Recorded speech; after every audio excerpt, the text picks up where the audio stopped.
Hello, students. So this video solves as two things. This is one, me attempting to teach myself how to use explain edu to create a video in which I'll go through some notes. And it's also the lecture in which I will introduce the topic of metric spaces. And the definition of a metric space appears right here. And we'll get to it in just a bit. So I want to motivate this by giving the global structure of what I want to achieve for the next while. The big goal that I have in mind is the proof of the existence of solutions to initial value problems, the so-called Picard-Lindelof theorem on the existence of solutions to IVPs. And it's written right there. We will get to it.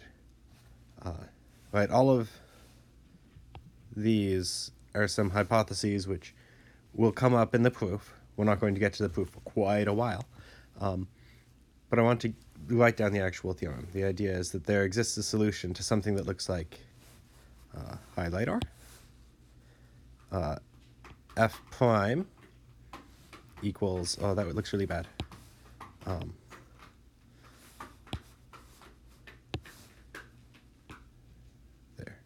There exists a solution to an equation that looks like f prime equals big F of x comma f of x. So that could be something like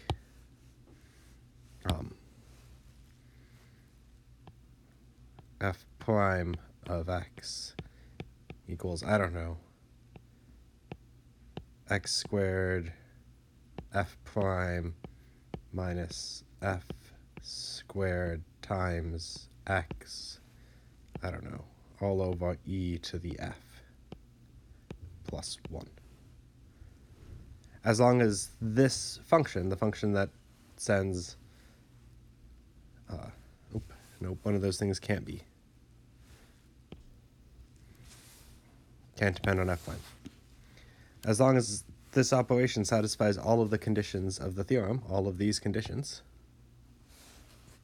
then that differential equation has a solution given any initial condition, at least over some small open interval. So that's what our goal is going to be. And the way that we'll structure our search for solutions to IVPs is first by looking for the space of functions. So we'll look at a big class of functions which will include the solutions to this equation, where the solution should live. So what does the word space mean informally? Informally, a topological space, topological in parentheses, is a set that has some extra information about distance or proximity. I'll be interested in a particular type of topological space in which the information is about distance specifically. The idea of a topological space is more flexible, but this is what we'll study. So, definition. So this is the definition we'll think about for a while. A metric space is a set x together with a function d from x cross x to r. I'll call that a distance function or a metric. And I'm going to replace that the with an a to be consistent with that. Which satisfies that for all space x comma y comma z in the set big X, the distance from x to z is equal to the distance from x to y, rather, is equal to the distance from y to x. The distance from x to y is always non-negative. The distance from x to y is equal to 0 if and only if x is equal to y. And the triangle inequality. The distance from a point x to a point z. So if you take the distance between those 2 points, it is always less than or equal to the distance from x to y plus the distance from y to z. And it's called the triangle inequality because you see it in a triangle. This leg of the triangle cannot be longer than the sum of the remaining 2 legs. So let me give you a quick overview of what's in this particular note packet. So the first thing that I'll mention is the prototypical example of a metric space, and that is the real line R with distance given by absolute value of the difference. So there's the prototypical example of a metric space. So we'll prove that that's a metric space. So, right, a metric space is a set and a function together with some conditions. R is a set. This function is a function. We need to check that it satisfies symmetry, non-negativity, positivity, and the triangle inequality. So that will take some amount of distance. Next, we'll introduce a silly example. So if you have any set X, that set admits a metric. And whenever you see one of these constructions that's like for any set, here's an example of a way you can put this sort of structure on that set. That means that this structure can't possibly encode any information because you can always do it. And this will be one of those examples. So this will be a way of putting a discrete metric on any set. Namely, the metric will be 0 if the two things are equal. So this is the definition. This is a distance function. Set it to be 0 if x is equal to y. Set it to be 1 if x isn't equal to y. So we'll check that that satisfies all of the conditions needed to be a metric. And it won't take much walk. There's a fair amount of length in it, but it'll be straightforward. It'll be a straightforward set of hypotheses check. Finally, you already know how to measure distance in Rn. You can measure distance in Rn by computing the distance from one n-tuple to another n-tuple. So, right. Sorry, I'm still trying to figure out how to actually write legibly on a screen. So the distance from, that's supposed to be an x comma y, well, x is some n-tuple, y is some n-tuple. You compute the distance by summing the squares of the distances from x to y, and then taking the square root, and that's called the L2 metric. But that's just the normal metric that you're used to thinking about. That's the usual distance formula. And we'll prove that that's a metric. It will hinge on Schwarz's inequality, which is homework. Cool. So, with Schwarz's inequality given, the proof of Theorem 3, that Rn is a metric space, is, again, just a check of hypotheses. And then the last thing in these notes is, in fact, a walkthrough for the proof of Schwarz's inequality, which I encourage you to do in the sense that it is homework, and so you are required to do it. Nice, so let's go ahead and get started. Let's start at the start. R1, with distance given by the difference between absolute value, back to page 1, is a metric space. So we need to check some hypotheses. Symmetry. For every x and y, sorry, I think there's like a pointer. That's not how you do a pointer. For every x and y in R, the distance from x to y must be the same as the distance from y to x. Let's show that that happens. And let's do it by just, it's going to be straightforward. Let's just check it. Well, let's see. The distance from, see, I think I can zoom in a little bit to make it so I can write a little bit easier. The distance from y to x, well, that's given by the absolute value. Oh, no, I don't want that. I want the distance from x to y. The point is they'll be the same. Is the same as the absolute value of x minus y.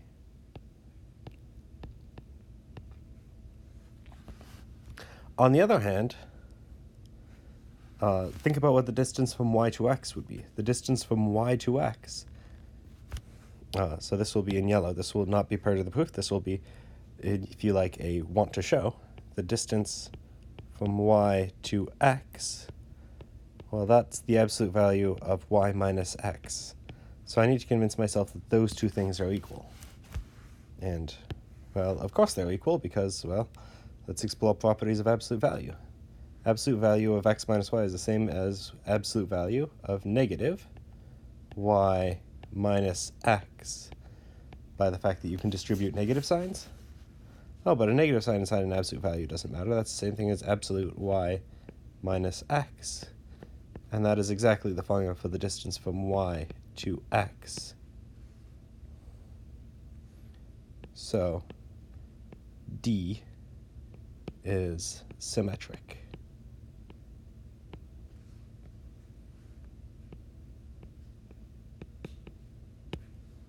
Cool. Next, non-negativity. Consider any x and y in R. The distance from x to y can never be negative. So let's just check that. Let's see, the distance from x to y is equal to the absolute value of x minus y. And I might even take a bit of a cop-out here. So if you remember from Math 316, we proved a bunch of properties of the absolute value function. So I'll go ahead and say, well, that's bigger than or equal to 0 by properties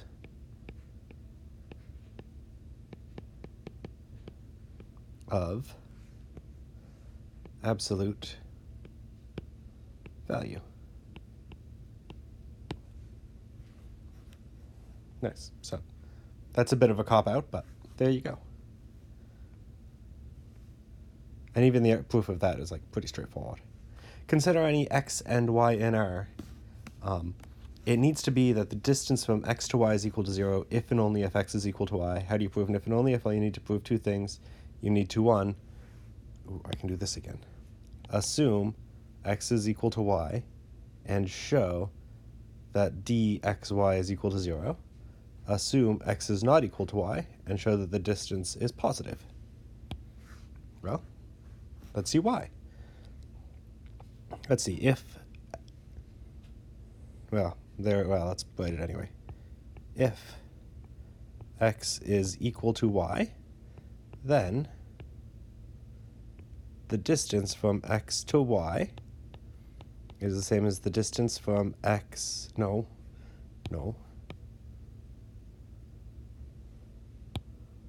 I guess that would have been a reasonable thing to do, is equal to the absolute value of x minus y, is equal to absolute value of 0 because x is equal to y.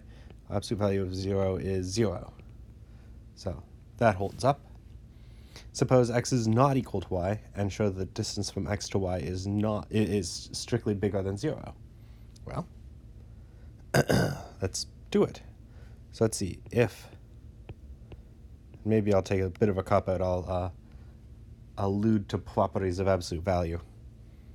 If x is not equal to y, then x minus y is not equal to 0. And again, one of these results from Math 316, which maybe we could take a case-wise proof of. I don't think it's worth the time. By properties of absolute value,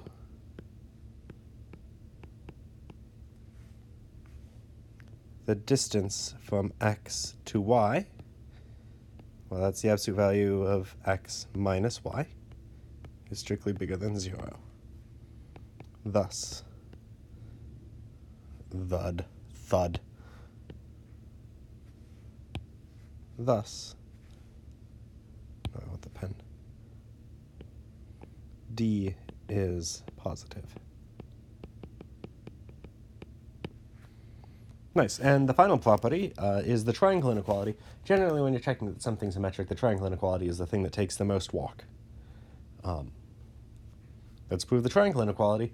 And again, we could allude, just use the fact that the triangle inequality holds for absolute value. But if you like this, I mean, I'll go through a case-wise argument, even though I didn't for anything else. So consider any x, y, and z in the real numbers. Without loss of generality, let's suppose that x is less than or equal to z. Right, if they were in the opposite order, we could switch the order of things. Everything's symmetric, so you can make some woe log assumptions. there are three cases. Either x is less than or equal to y, or y is between x and z, or z is less than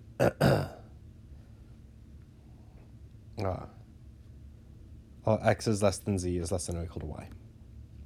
So let's just go through it one case at a time. Suppose that y is less than or equal to x. I already assumed x is less than or equal to z. Sorry, there should be some pointing. So suppose y is less than or equal to x. So that is this case. And I know that x is less than or equal to z because this without loss of generality assumption is right there. So let's explain why the distance from x to z is less than or equal to the distance from, let's explain that. Well, maybe I'll even switch colors and I'll go into the margins to explain the structure of the proof. So I'll write down right here the want to show, and we'll manipulate the thing that we want to show until we can get it to be true. We want to show that the distance from x to z is less than or equal to the distance from x to y plus the distance from y to x. Nope.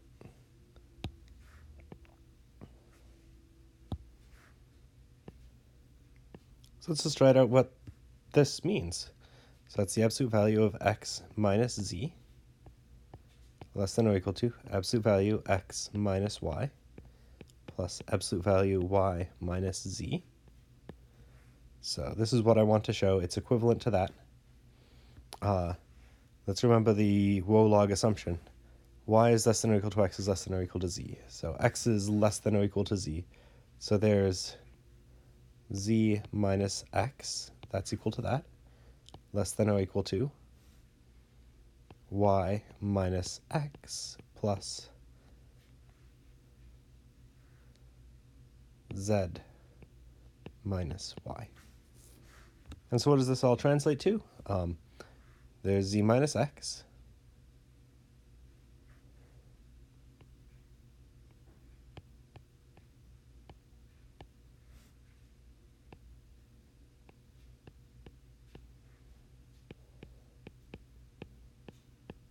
oh wait, but this is actually equality.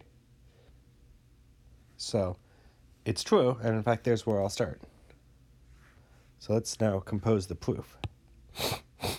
Excuse me. Switch colors back to black. So let's see, the first step looks like it's right here. Well, z minus x is exactly equal to, maybe I'll even skip right to here, because it's obvious that that's true, y minus x plus z minus y. Maybe I'll even force some parentheses. And let's see, why can you go from this line to this line? Well, that's something about positivity, negativity. So let's see. Since y is less than or equal to x is less than or equal to z,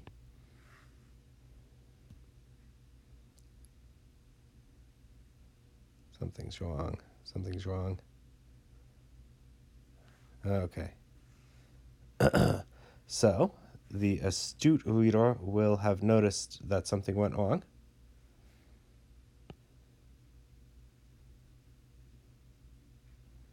That is not true. So, let's see. But that would be true in the case that x is less than or equal to y is less than or equal to z. That's true. So I think I'm going to do something which maybe will be very annoying for someone trying to take notes. How do I undo that? That is not what I wanted to do. I think there's a way that I can grab and move.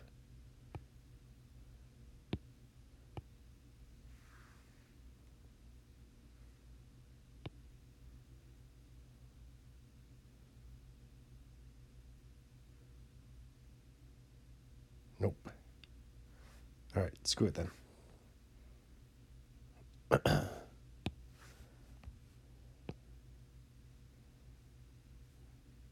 So the thing that was outlined in blue, I apologize for this bad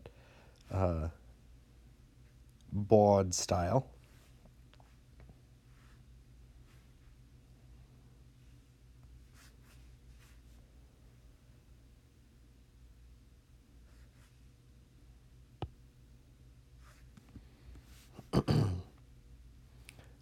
So this proof, this argument one in Norvos, will walk in the case that y is between x and z.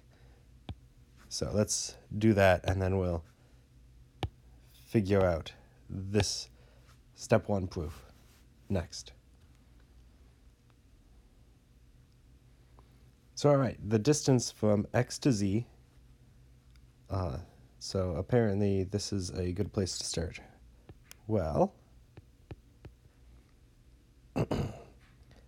in fact, let's even start here. Absolute value of x minus z is equal to z minus x is equal to, and now I'll jump up to this line and add some parentheses, is equal to y minus x plus z minus y is equal to, well, let's see, y is bigger than or equal to x, so y minus x is the same thing as absolute value, y minus x, plus z minus y is absolute value, z minus y. So, absolute value of x minus z is less than or equal to absolute value of y minus x plus absolute value of z minus y. In fact, they are equal to each other in this case. So the distance from x to z is less than or equal to the distance from x to y plus the distance from y to z. And maybe you'll even notice that at that point I'm playing a little bit fast and loose with order. I've already checked the distance is symmetric. Next, let's actually figure out the proof that goes up here in this case. And I'm going to erase the same space. No, I shouldn't do that. I need to figure out the undo button.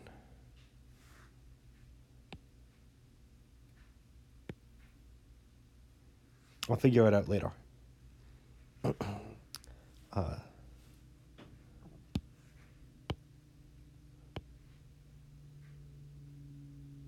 Let's figure out the proof in this case. So, let's write it out. I'll use the same ideas over there, but this time I'll try to do it correctly. So let's see. I want to show the distance from x to z is less than or equal to the distance from x to y plus the distance from y to z. And let's just unravel each of those. So that's absolute value x minus z less than or equal to absolute value x minus y plus absolute value y minus z. And x is less than z, so this first stage is z minus x. X is bigger than y, so absolute value of x minus y is x minus y. Notice now that's actually correct. Plus absolute value of y minus z. Y is less than z in this case. Right. When I say that, I'm referring back up to here.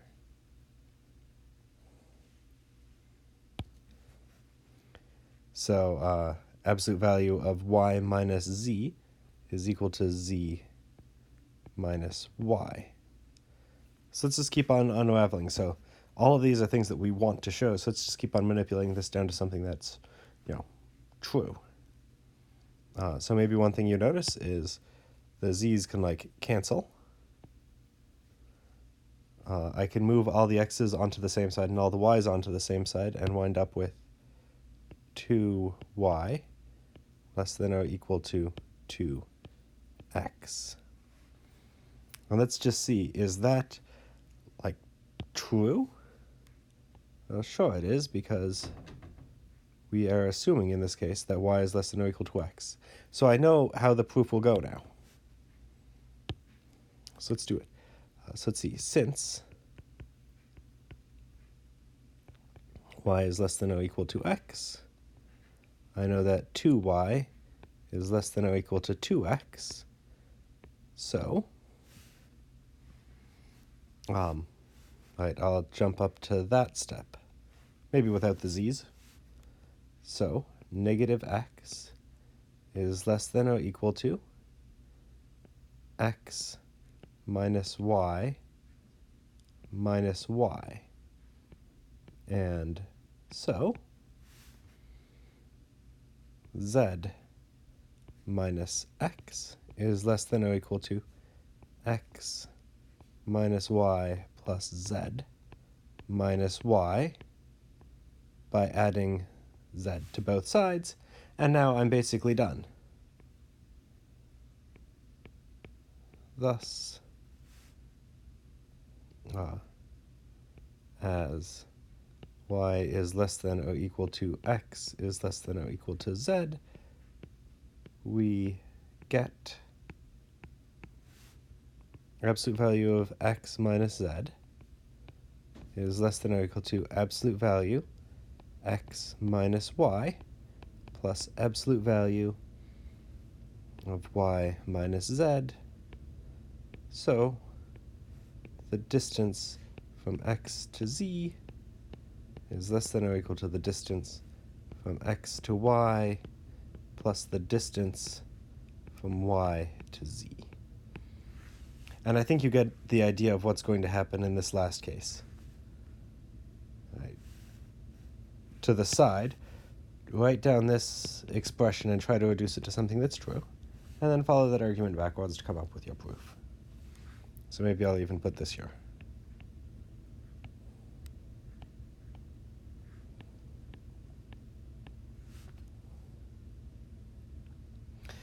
Nice. So the next example that I want to do, if you like, I have it included here as an example in order to illustrate that the concept of a metric space is really flexible. You can talk about way more metrics than just the metric on R or Rn. Let X be any set, and D from X cross X to R be given by setting the distance from X to Y to be 0 if X is equal to Y, which it needs to be a metric, and equal to 1 whenever X is not equal to Y. So let's just see if that works. So we need to check some conditions. Consider any x and y and x. Explain why the distance from x to y is equal to the distance from y to x. It's a case-wise defined formula, so let's use cases. So let's see. There are two cases. If x is equal to y, then the distance from x to y is equal to 0, and the distance from y to x is equal to 0, I guess because equality is symmetric. So, what do we conclude? We conclude the distance from x to y is equal to the distance from y to x, as we need. If x is not equal to y, then the distance from y, x,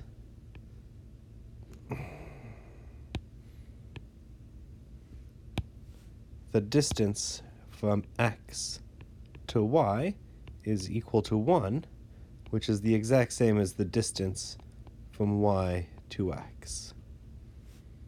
Thus, D is symmetric. Nice. Non-negativity. Explain why the distance function is non-negative. Well, maybe I'll use the one sentence explanation.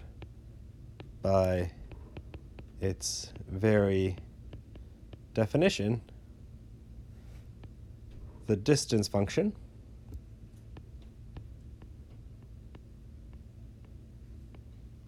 only takes values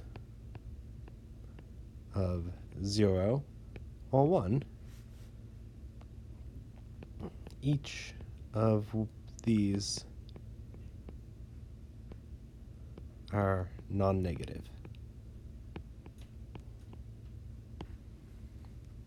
Positivity. Let's suppose x is equal to y and explain why the distance function is equal to 0. Let's see, if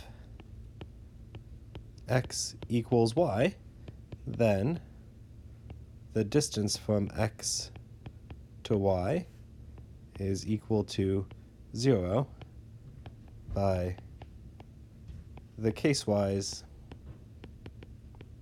definition. Oh, there needs to be a little bit more space there, doesn't there? Of d. Suppose x is not equal to y. Let's see, in this case, then the distance from x to y is equal to 1, which is bigger than 0. Again, just by the case-wise definition of d. So this function is positive. Next, we need the triangle inequality. So let's consider any x, y, and z in the set big X. I apologize for the errors in the notes.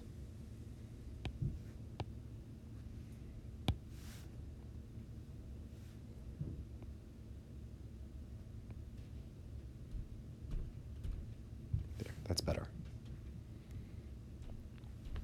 I thought that there are 3 cases of note. Either x, y, and z are all the same. X is equal to y is equal to z. Or that's not true. If they're not all the same, then y has to be different from at least one of them. Because if y were simultaneously equal to x and equal to z, then they would all be the same. So there are the 3 cases. Let's walk it out the proof in these 3 cases. Let's see, if they're all the same, in this case, the distance from x to z is equal to 0, while the distance from x to y plus the distance from y to z equals 0 plus 0 is 0. So the distance from x to z is less than or equal to, in particular, it's equal to the distance from x to y plus the distance from y to z. In fact, they're equal.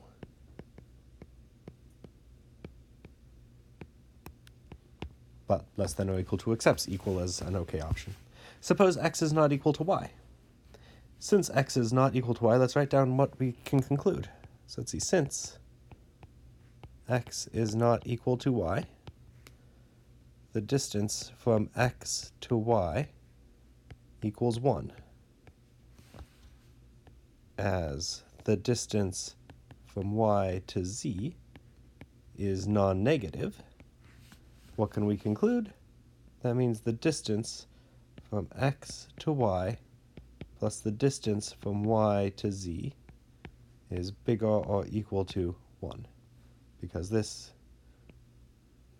is equal to 1, and this piece is bigger or equal to 0. I hope the sound quality is okay.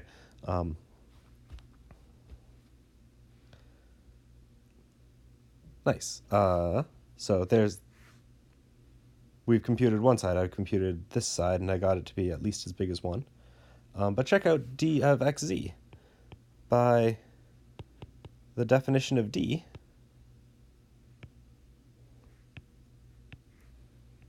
the distance from x to z must be less than or equal to 1, which we've just shown is less than or equal to the distance from x to y plus the distance from y to z. Completing the proof. Nice. On the other hand, y could be not equal to z, but I bet the proof will be pretty similar.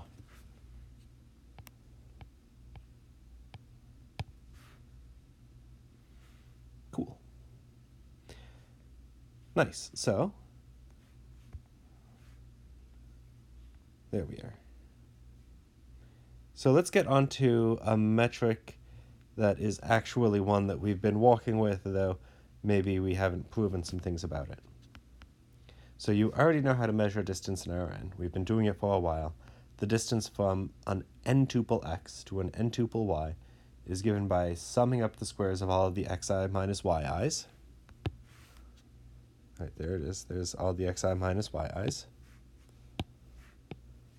Ooh, that's not what I wanted. Summing all those up and taking the square root. Here's the last thing that I'll prove today. This metric, the L2 metric, is a metric on Rn, which it better be if I'm calling it the L2 metric. And given that this is called the L2 metric, maybe I'll say for any p greater or equal to, well, for any p in, I'll write something that you wouldn't usually see in a class. For any p in 1 to infinity, including 1 and including infinity, there's an LP metric defined in some way analogous to this. Your homework is to show that L1 and L infinity are metrics.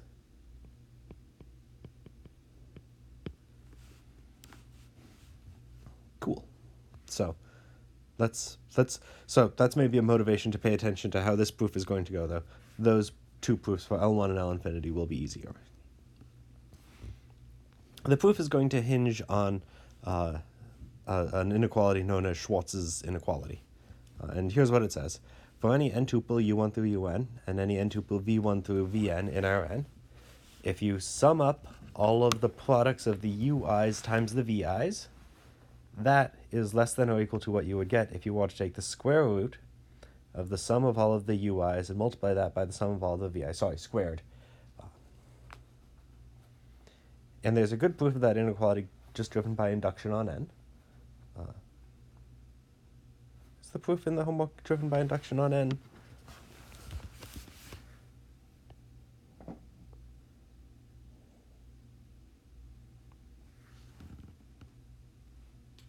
Yeah, it is. I'm trying to remember what proof I alluded to. And that's the one. That proof is homework. There are proofs of this that are not inductive, and you need to do things non-inductive if you want to do anything infinite. For example, there's a statement of Schwarz's inequality when it comes to integration, and there's also one for infinite summation, and you can't just do induction to get to an infinite sum. You need to also take a limit. But the ideas in this proof will be, they'll contain all of the core ideas for any of the portion of Schwarz's inequality. All right, so let's assume Schwarz's inequality and prove that the L2 metric is actually a metric. So let's do that. Let's start with symmetry. So let's see. What is the distance formula? The distance formula says that the distance from x to y will be, so as we've done before, well, I know that x is in Rn, so I know that x sub I will fetch like the ith component of x. The sum of xi minus yi squared. Now, right, I want to show that it's symmetric, so I want to like interchange the role of x and y. So apparently I just want to switch the x with the y in there.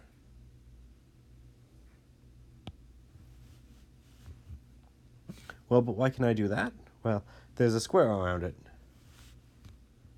Squares don't care about negative signs. So that's the same thing as the square root of the sum of negative yi minus xi squared is equal to the sum square root yi minus xi squared. And hey, what is that? That's the distance from y to x.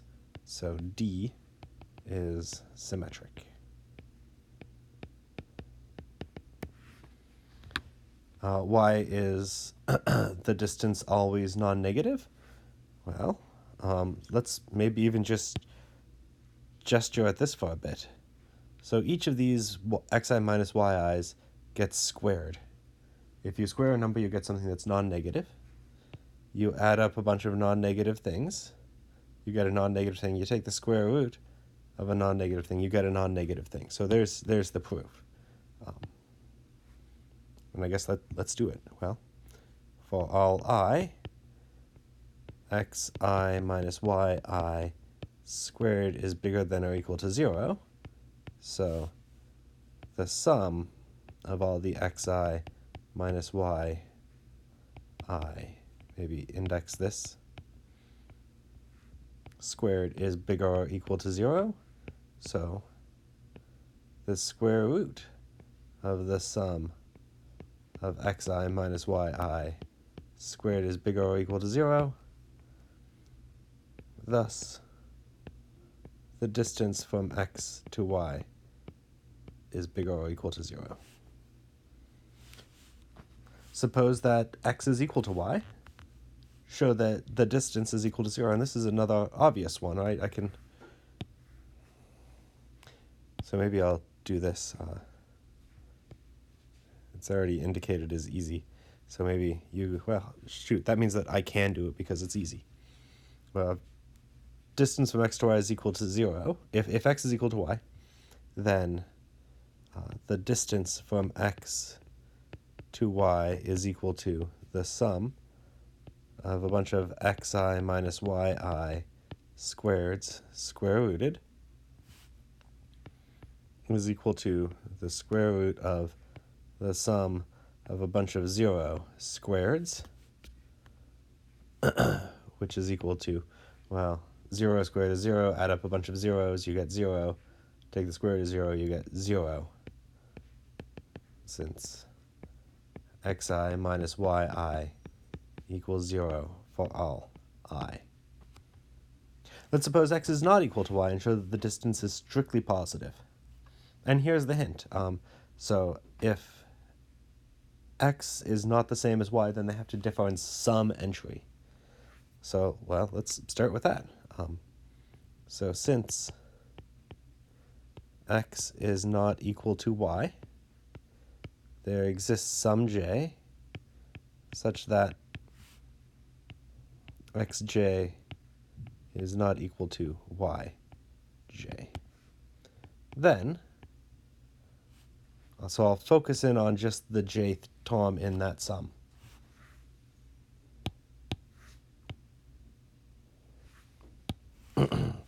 Then the distance from x to y, that's equal to the square root of the sum of all of these xi minus yi squares. Well, but all of the xi minus yi squares are non-negative, so this is bigger or equal to the square root of xj minus yj squared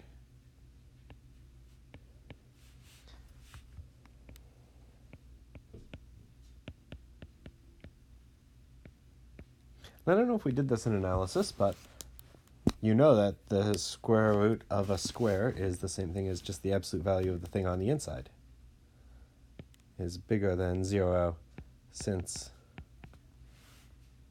xj is not equal to yj. Cool. So there's positivity. So what's next in the list? I guess it's got to be the triangle inequality. Let's check the triangle inequality. And this is where Schwarz's lemma will come into play. So I encourage you to have your sheet of paper, and maybe even take a separate sheet of paper and write down Schwarz's inequality. And there's even like right here is where it will be used. So let's consider any x, y, and z in Rn. Let's try to show that the distance from x to z is less than or equal to the distance from x to y plus the distance from y to z. And I can't play any of this nonsense about, oh, well, either y is between x and z, or it's beyond x or beyond z. You can't do that anymore because this is Rn, not R. So let's expand things out and see what we can do. So I'll start by saying, well, that square root is annoying, so I'll just put the square on the distance. So by expanding out the distance formula and adding and subtracting yi, let's just start by writing out the distance formula. The square of the distance from x to z is the sum of all of the xi minus zi squares. And I've even stated here what the next move to do. That's the same thing as, so when I don't index my sum, but it's clear that it should be summed over all of a fixed thing, you know that sum should be over I. That's the same thing as the sum over all I. Maybe I'll write it. Of xi minus yi plus yi minus zi squared, and maybe for extra emphasis, I'll put some parentheses in that are not strictly speaking necessary.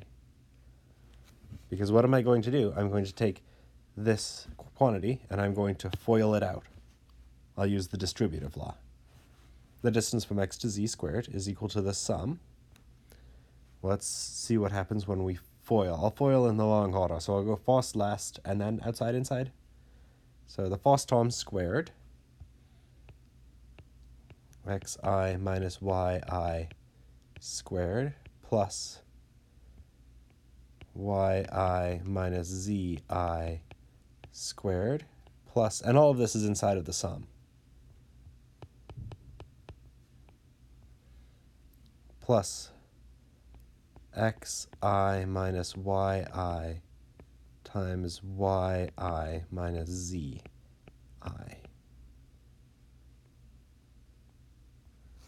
Cool. And I guess let's keep on going from there.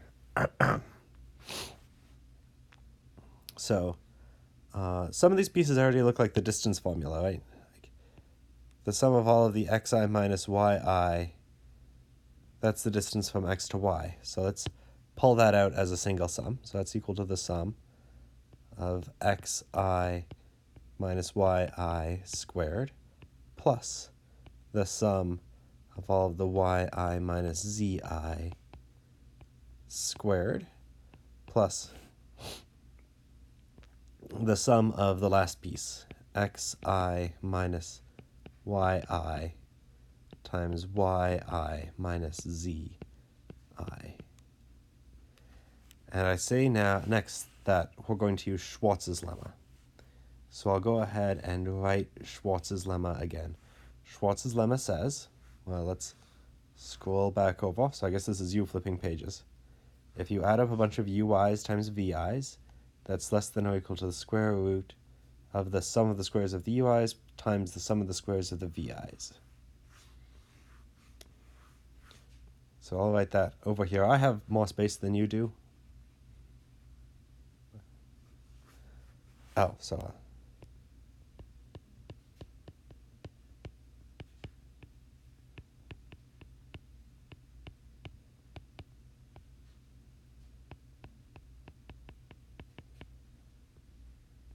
xi minus yi times yi minus zi.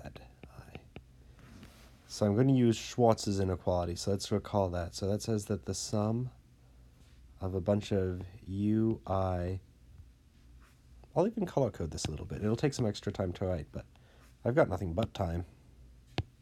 Sum of a bunch of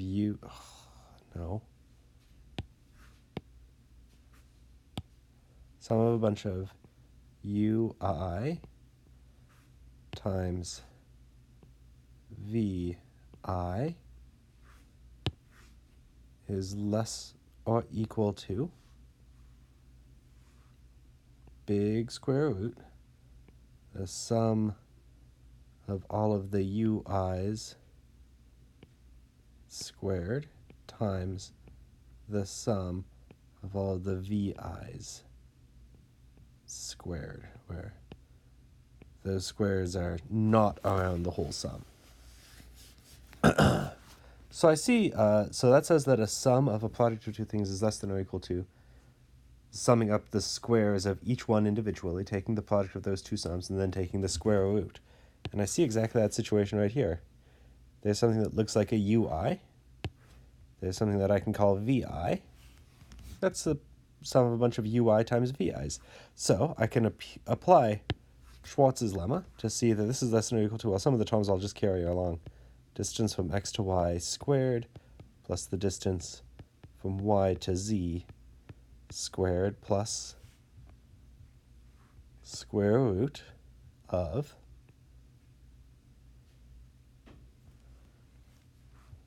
sum of all of the xi minus yi squared times the sum, oh, I lost a 2.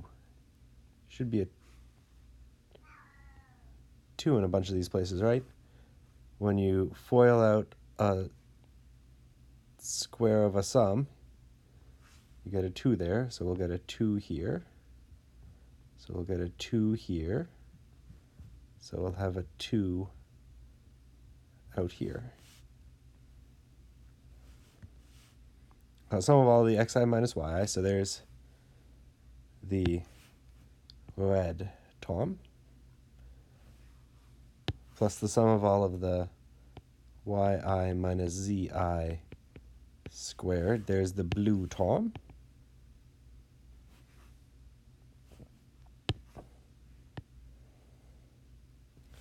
But this should actually be kind of like there's some things that you're seeing already.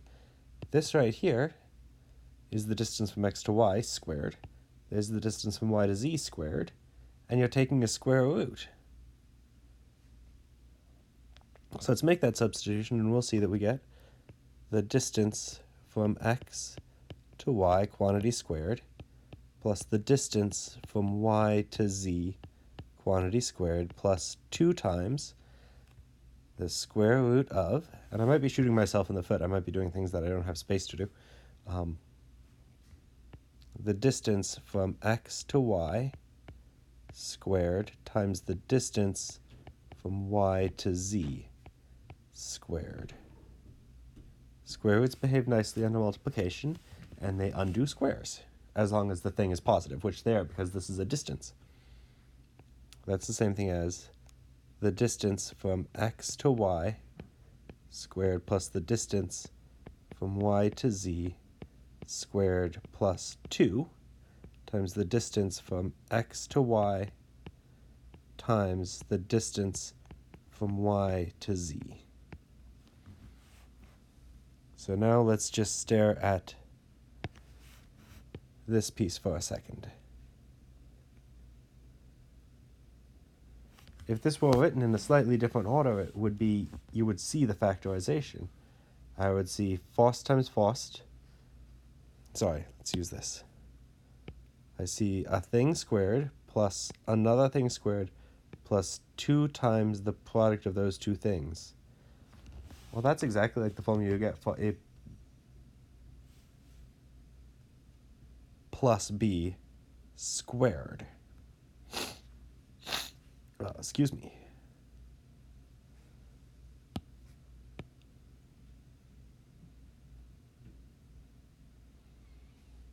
So let's write that down. Oh, I want to use this color. So this thing in green is the same thing as the distance from x to y plus the distance from y to z squared. Oh wait, so that means that the distance from x to z squared is less than or equal to, right, because Schwarz's inequality is only an inequality, is less than or equal to the distance from x to y plus the distance from y to z squared. I can take a square root of both sides. Square root is monotone. So see that the distance from x to z is less than or equal to the distance from x to y plus the distance from y to z. Oh, that's the triangle inequality. That completes the proof. Nice. So the thing that I'll encourage you to do right after watching this is go to the next sheet in your note packet, which was handed out in class on Wednesday. I don't know when you're watching this. And filling out the proof of Schwarz's inequality. Nice. So I will look forward to seeing you possibly on Friday. If you've already watched these notes and Friday rolls around, then, well, maybe we'll have an impromptu flipped classroom and you guys will tell me what you've done and we'll talk about stuff.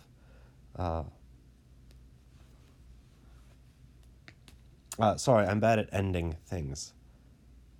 I will see you in the future. Ciao.